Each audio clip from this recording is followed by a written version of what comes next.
त्यातल्या ओव्यांचं होतं. अशा उरफाट्या पोथ्या नाही पाठ करायचं. काही लोक म्हणले बा वाल्यानं 7 रांजण बामणं मारली. एवढी बामणं आणली कुठून होती? 7 रांजण बामणं वाल्याला सापडली कुठं? बरं सापडली तर सापडली, जाऊ द्या मरू द्या. इथं 2-4 गावा मिळून एक बामण आहे, त्याला 7 रांजण कुठं सापडले? बरं सापडले तर सापडले. बामणं डोंगराला गेलती का आला? त्याला गावातलंच खापणं ती गाल डोंगराला जाती. लोकांनी अशाच उरफाटे पोथे वाचल्या. वाल्यानं एक बामण मारला का खडा टाकायचा. अरे एवढी बामणं होती का भाऊ? मग तुम्ही म्हणाले वाल्याची गोष्ट कशी आहे? एकाच वाक्यात उत्तर, वाल्यासारखा सज्जन माणूस नव्हता, फक्त वाल्याला संगत वाईट होती. आणि 3 गोष्टी माणसानं जपून वापरावा. 1 अंगातली ताकद, खिशातला पैसा आणि आयुष्यातली वेळ कधी बोगस घालू नये.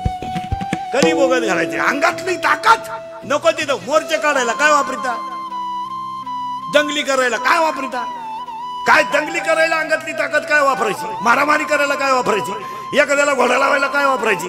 अंगातली ताकद चांगल्याच ठिकाणी वापरा. आणि कोणी वापरली ऐका, अंगातली ताकद ज्यानं वापरली त्याचं उत्तर ऐका. वय होतं 16 वर्ष, पण जगाची आई ज्ञानेश्वरी लिहिली. वय होतं 22 वर्ष, समाधी घेतली तर जगाचा बाप रडला. महिला मंडळ देवासमोर राहिल्याबरोबर देवाला फक्त हात जोडून सांगितलं, मला बेदरच्या भाष्याची माणसं माझ्या मागे लागलीत, माझं शरीर तुझ्यात रूपात करून घे. कानोपात्रा कायमची स्थिर झाली. अंगातली ताकद जपून वापरा, जपून वापरा. ती कुठे वापरण्यात काय मजा नाही. उंदीर उंट उंट उंट उंट बिगर पाण्याचा 3 महिने राहतो. उंदीर बिगर पाण्याचा 6 महिने राहतो. आणि घोरपड बिगर पाण्याची 1 वर्ष राहते. परत ऐका, उंदीर पाण्या वाचून 3 महिने राहतो. उंट उंदीर 6 महिने राहतो. आणि घोरपड 1 वर्ष पाणी नसली तरी राहते. पण मासा नुसता पाण्याच्या बाहेर आला तरी मग तुम्ही चोराच्या संगतीत जरी बसले ना तरी चोरी करायची बुद्धी होती. नुसतंच महाराजांची भाषा आहे, बैसता चोराचे संगती. तुकोबाराय म्हणले चोराच्या संगतीत बसले ना तुम्ही, संगती चोऱ्या नका करू. नुसते संगतीत जरी बसले तरी तुमची बुद्धी भ्रष्ट. तरी माणसाला सगळ्यात महत्वाची गोष्ट संगत चांगल्याची पाहिजे. आणि माणूस जन्मताना कधी वाईट नसतो. लोक नुसते म्हणतात तो माणूस वाया गेला वाया गेला. संगत चांगल्याची असून वाया गेला असं कधी घडणार? माणसाला हलकट क्वालिटीची संगत मिळाली का तरच बरबादी. चांगल्यात बसलो का आला मरण माणूस. माळकऱ्यात बसलो कोणाचं वाईट झालं असं जगात इतिहास आहे का? ज्या माणसाचा जगात इतिहास आहे का माळकऱ्यात बसला आणि त्याचं वाईट झालं. संसारात वाईट होईल पण जगण्यात वाईट नाही होणार. संसारात कमी जास्तपणा होणारच आहे. संसार येतो तो अपुरा राहील किंवा पुरा राहील त्यात एवढा विषय नाही. माळकरी काय सगळेच माळकरी कल्याण होईल असं नाही. पण माळकऱ्यात बसणारा माणूस बरबाद तरी होणार.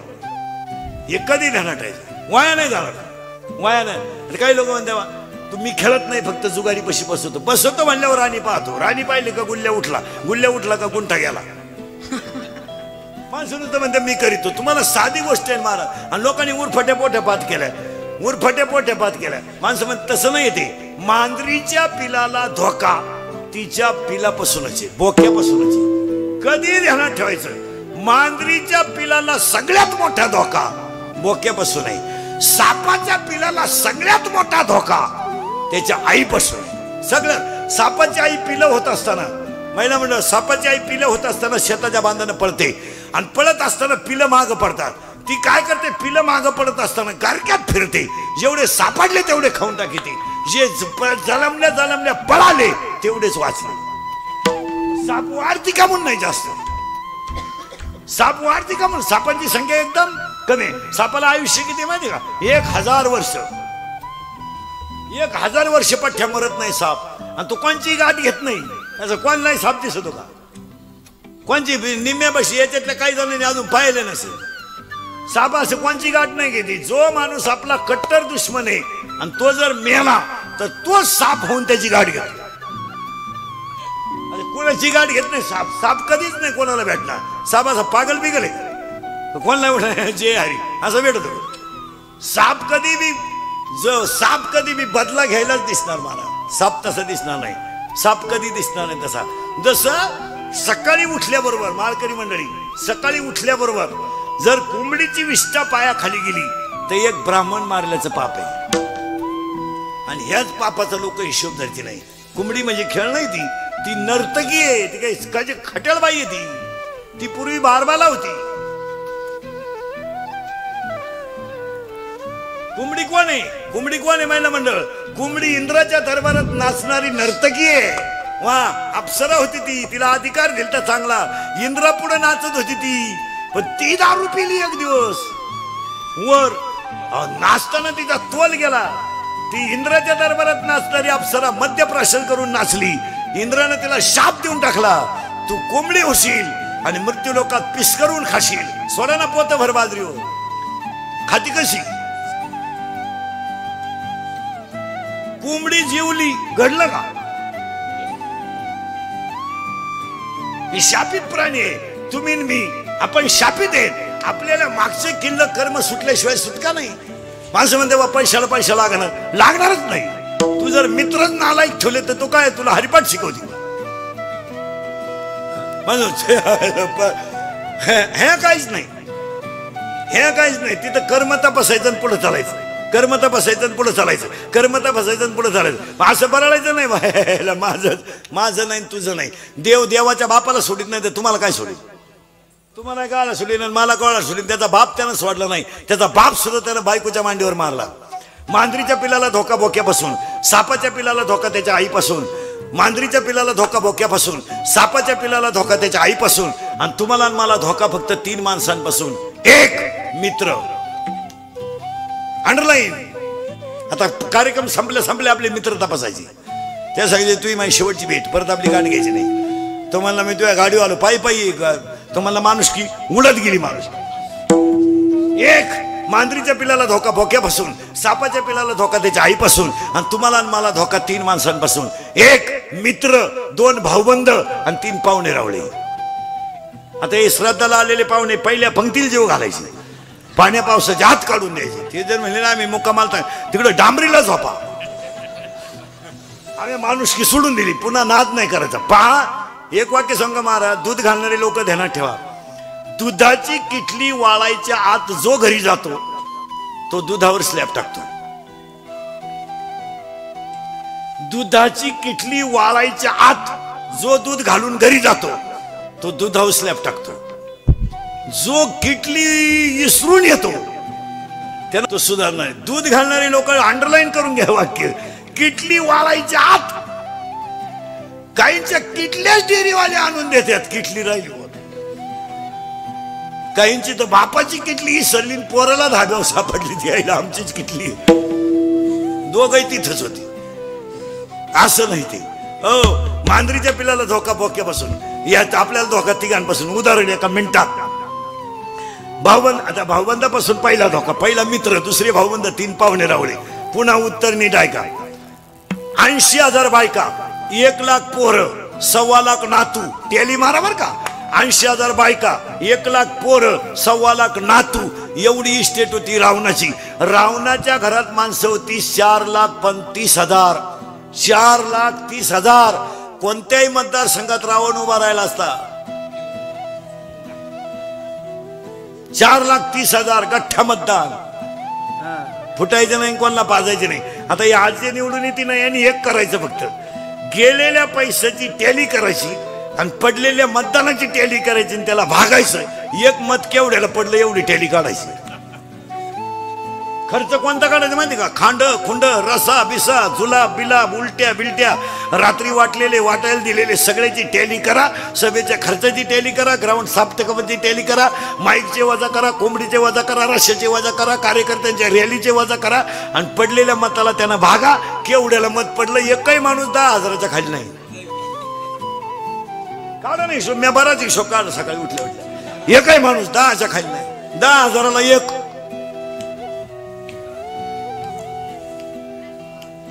10,000ला एक कसाही गुणाकार करा तुम्ही.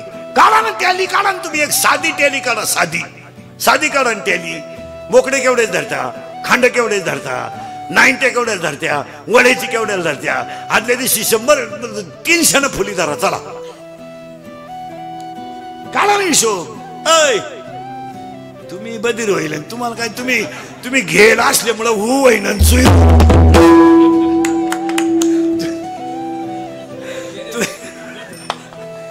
तुम्हाला द्यायला आपले 300 का बाबानं पाहिले काय नु मरू द्या काय नाही मारा 4,30,000 माणसं रावणाच्या घरात हिशोब करा बरं का शाळेतले पोरं 80,000 बायका आणि 1,00,000 पोरं ही झाली 180 1,00,000 नातू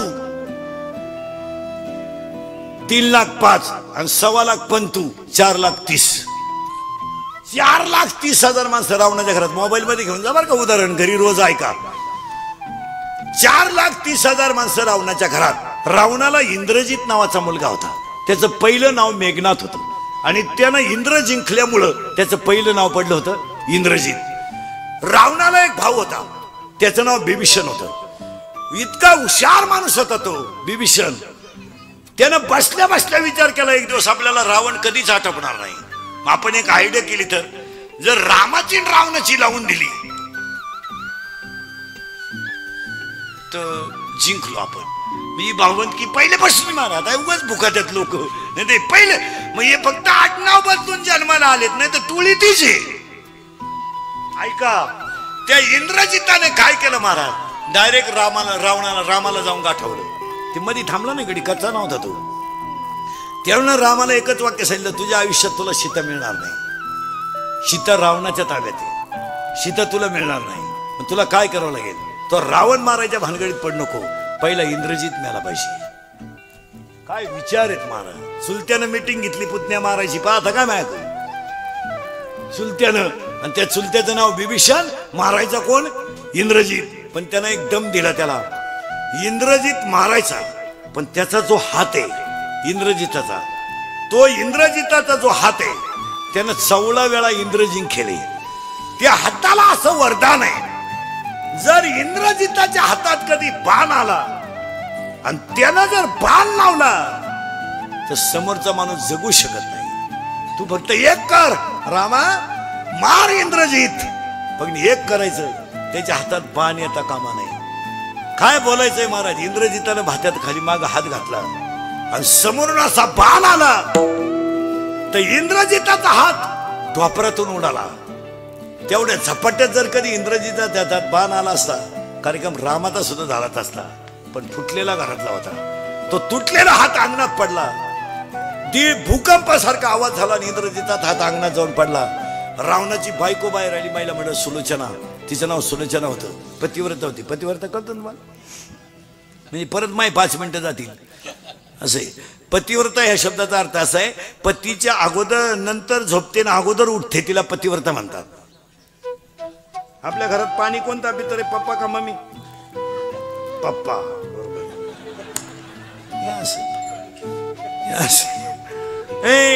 ती पतिव्रता होती ती बाहेर आली मारा आणि बसलेल्या माणसांनी नाही का तिनं तुटलेला हात पाहिला लय बारीक गोष्ट आहे का ती तिनं स्वतःच्या मनाला प्रश्न विचारला तुटलेल्या हाताचा ज्यानं इंद्र हरवला त्याचा हात उडवायची डिरिंग केलीच कोणी अहो तिच्या बापानंच केली ती कोणी केली लक्ष्मण तिचा बापच होता मग पाहुणे रावले का आलायत बिघडवायलाच ना तिनं तुटलेला हात महाराज त्या तुटलेल्या हाताजवळ ती गेली महिला म्हणलं तो तुटलेला हात असा हल्ला मारा हल्ला असा हात तो तुटलेला हात जो होता नवऱ्याचा तो असा हलायचा तिनं तो तुटलेला हात घेतला आणि त्या हातानं तो हात घेतला तिनं तो हल्लेला हात तिनं त्या तुटलेल्या हाताला असा कागद आणि पेन दिला तर त्या तुटलेल्या हातानं त्याच्यावर लिहिलं तुझ्या माहेरच्यानी माझा घात केला आपण मरणार म्हणजे आहे ती रांडकी होणार हे झटे करण्यापेक्षा तू सीता तुला लकला आम्हाला नको निम्मे राजे जनका स्वयंवरातून चालले जनकानं त्यांना विचारलं का चालले ते म्हणले पाहायला आलतो सीता नको आम्हाला फक्त धनुष्य पाहायला आम्ही कारण त्यांनी कॅपॅसिटी ओळखली आपल्याच्यानं सीता मिळू शकत नाही पण या पठ्ठ्याला आमंत्रण नव्हतं बोलला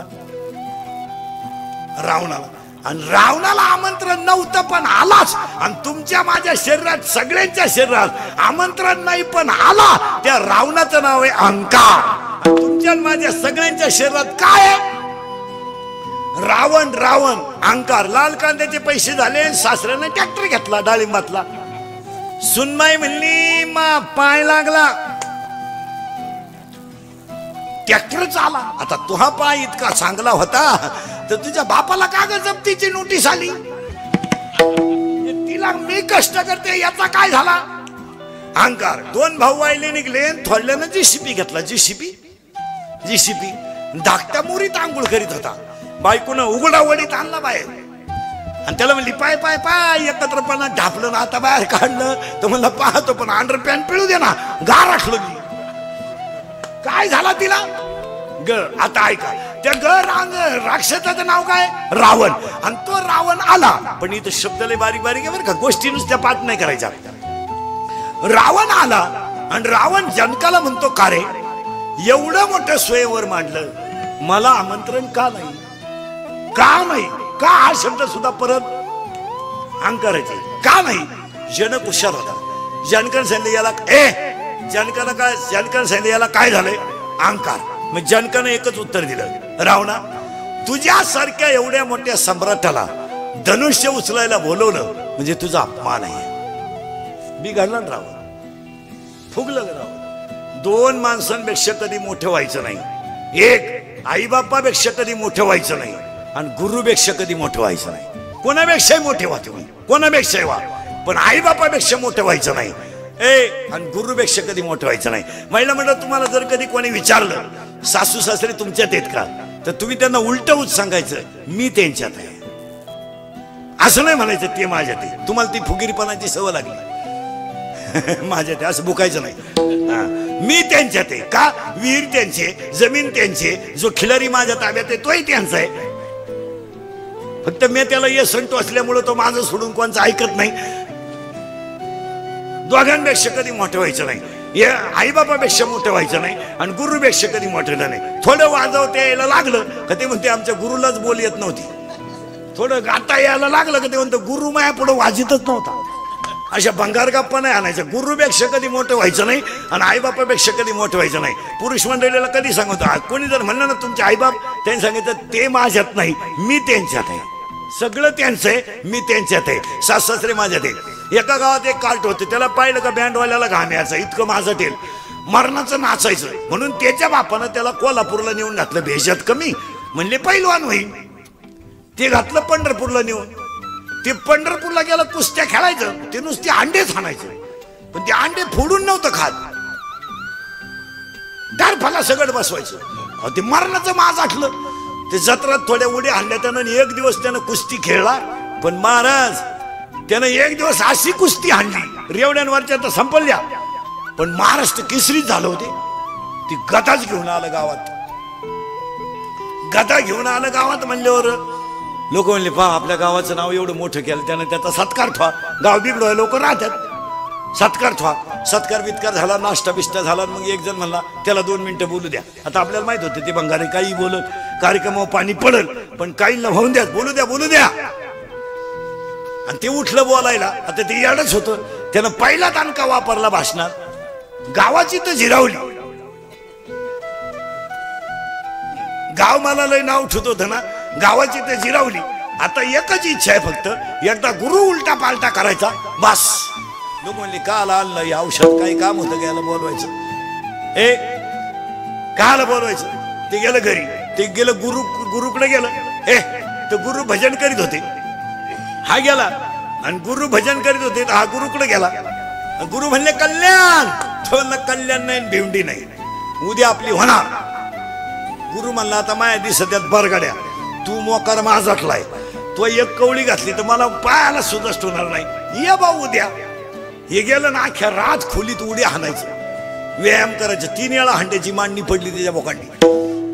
आणि सकाळी 5:50 लंगोट बिंगोट लावूनच निघलं गुरुकडं. आणि गुरु पुढं नुसत्या मांड्याच वाजवायचं. गुरु म्हणले मिटलं आपला आता हा कवळी हाणणार ना आपला कार्यक्रम म्हणा. गुरु असे लंगोट लावून उभे राहिले. यानं काय बोलणार, यानं त्याला कवळी मारायची काही गरज नाही ना गुरुला.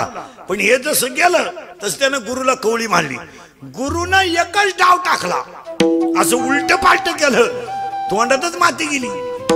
तो उठला म्हणला सगळ्यात नालायक गुरु आहे तुम्हाला. म्हणला काय, तो हा डाव मला का शिकवला नव्हता. तो गुरु म्हणला हा डाव आज वापरायचा होता, मला माहित होतं तू त्या मापातला नाही. मग सगळ्यांनी धनुष्य पाहिलं, आणि सगळे निघून गेले आणि या पठ्ठ्यानं मांड्या वाजवल्या. मांड्या वाजवल्यावर सीता आता पण नक्की नावडाला मिळणार. सीता लागली रडायला. सीता शिळतेच्या डोळ्यात पाणी आलं. हा मांडी वाजवतोय, याला झाली ताकद जास्त, हा धनुष्य उचलणार आणि मी रामाची न होता रावणाची होणार. तिने लगेच या देवांना हाका मारले. नंगाट देव, हे मसोबा बैरोबा बिरोबा, हे रश्यावरचे देव, हे कांदा बुक्कीत फोडणारे देव, यांना तिने आरुळी दिली. वो वाचवा तुम्ही मला, खंडोबा बैरोबा बिरोबा, हे सगळे देवांना तिने सांगितलं असं करा, जा आणि धनुष्याच्या टोकावर बसा. हे बारीक देव घेतले, यांनी घेतलं बारीक रूप आणि हे जाऊन बसले धनुष्याच्या टोकावर. बारीक प्रश्न विचारणारे बरं का, मी आता नुसती गोष्ट नका ऐकू. हा, आणि धनुष्याच्या टोकावर बसले. रावणानं धनुष्य उचललं, 2-4 बारकाड्या मोडल्या रावणाच्या. रावण काय मेलं बिलं नाही, नुसतं कणायचं. रावणाच्या अंगावरचं धनुष्यच उचलायला कोणी नाही. महाराज, रावणाच्या अंगावरचं धनुष्य उचलायला 200 माणसं लागली. इतकं जड धनुष्य होतं ते. आता रावणाच्या अंगावर जे धनुष्य होतं ते उचलायला 200 माणसं लागली. ते धनुष्य उचललं. नीट ऐका, उत्तर तुम्ही द्यायचे. आता रावणाच्या अंगावर पडलेलं धनुष्य उचलायला 200 माणसं लागली.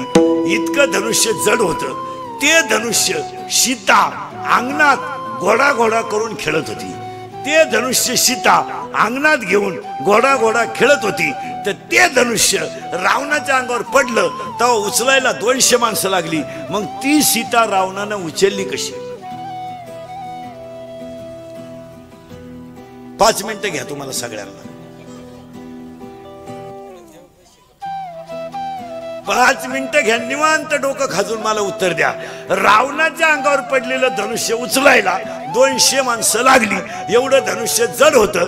ते धनुष्य सीता अंगणात घेऊन घोडा घोडा खेळत होती. तर ती सीता रावणानं उचलली कशी?